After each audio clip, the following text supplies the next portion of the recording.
అధ్యాయం 57.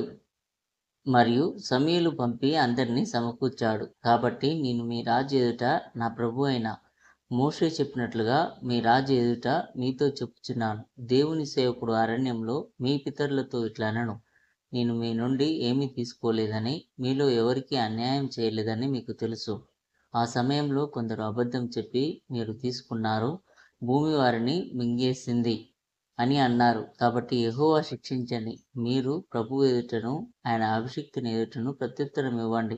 నేను మీకు చెడుగా ప్రవర్తించినందున మీరు రాజును అడిగితే ప్రభువు మీకు సాక్షిగా ఉంటాడు.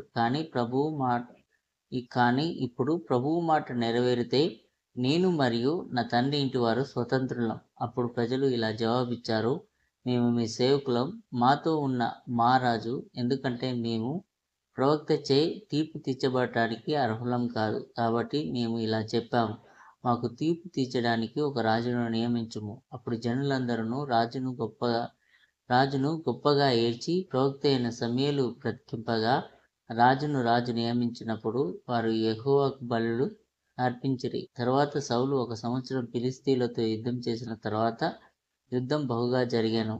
అదస్సుచీలు కోరాహు కథకు ఇక్కడ ఒక తప్పు మలుపును ఇవ్వబడింది మరియు దానికి విరుద్ధంగా ఉంది, మరియు యుద్ధం బాగా అభివృద్ధి చెందింది.